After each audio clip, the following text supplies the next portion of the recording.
All right, shalom, good people. Welcome back to the channel. As you can see in the title, a 60-year-old teen named Ralph was shot, for ringing the wrong doorbell. Now, the story goes is that he went to go pick up his brother and sister, I guess after school, and he came in wrong on a wrong doorbell. But guess what he was greeted with when the homeowner opened the door? A gun. So this 85-year-old old crusty dusty man has shot this young black 16-year-old kid for ringing his doorbell.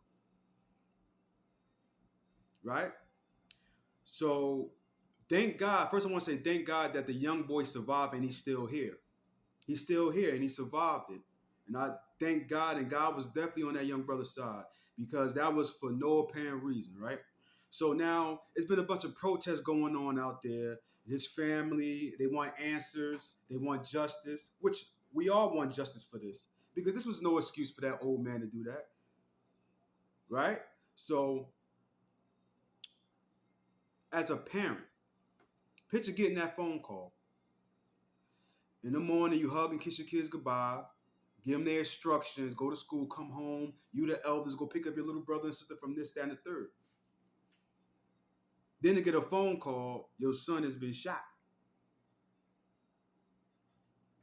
But thank God that this brother wasn't a casualty of war, like many other brothers and sisters has been. But I'm gonna keep stressing this every time my video come on. I'm gonna keep saying it. I've been stressing this all the time. We are behind enemy lines, just like Ice Cube said in Higher Learning. Even the children are not safe. Now, what excuse that this 84-year-old animal, what excuse can he give by doing it? You can't say you feared for your life.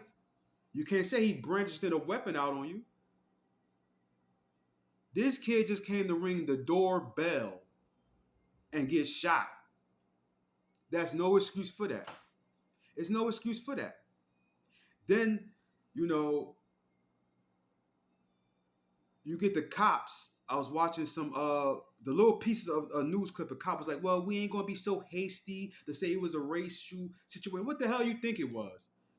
If little Debbie come ringing the doorbell, she's not gonna get greeted with no damn bullets. But check this out: how they tried to justify it. His own grandson came out against him and said he was a racist, and that's the reason why him and his grandson have fell out, because he said they didn't have a close relationship because he found out what type of stuff his grandfather was on. So that's all the proof they need right there. You got the grandson telling you this, and it's plain to see. It's plain upon tables. We know that was a racial situation. He wanted to do that. And in his mind, he think he could get away with it because he's old and white. That's the thing. Because you cannot tell me you was in fear for your life with a kid with a book bag on. You can't say he was trying to break or trespass in, because what robber rings the damn doorbell? A robber not ringing your doorbell. They breaking in your stuff unannounced. So what is his excuse? There's no excuse. He out on bond right now, but I pray that they throw the books at him. I don't care how old he is. He need to be in a cell. We want justice for the young brother Ralph. And the kid was the leader. He was the lead saxophone player of his marching band at his school. So he had his book bag with him, his case with his saxophone in it. But you feared for your life, so you had to shoot this kid. No, you wanted to do that. That was something that he probably always wanted to do all his life, because if you listen to his grandson said he used to always say little nasty racial things that kind of turned his stomach, talking about black women need to get abortions, all kind of, Klans member stuff. But hey, once again, I just want to say this one thing too. I want to say this thing too right here. Black people, be careful when you move your family out to the suburbs. I know in the hood it's dangerous, it's rough, and we all want to get away from it. But when you go out there as a black man, you're fighting a whole nother battle. Because there's plenty of videos you see a bunch of Karens trying to question certain black people. What are you doing here? Is this your house? Do you live here? Or when you have a cookout with your family, they calling the cops on you. Oh my God, the music is too loud.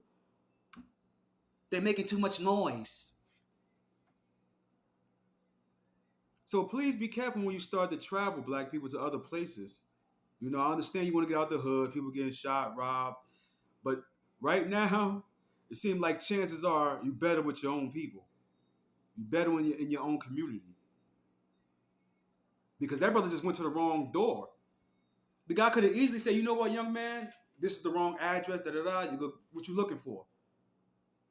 But instead, he grabbed his cane because he walked on a cane, grabbed his pistol, opened the door, and shot the kid.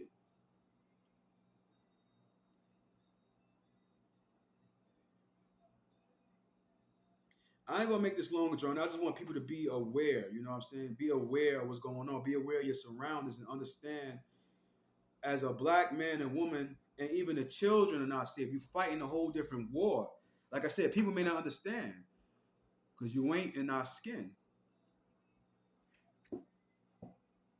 So I'm gonna end it with this scripture. I ain't gonna make it long and drawn out. I want the people to know, send prayers for the brother and his family.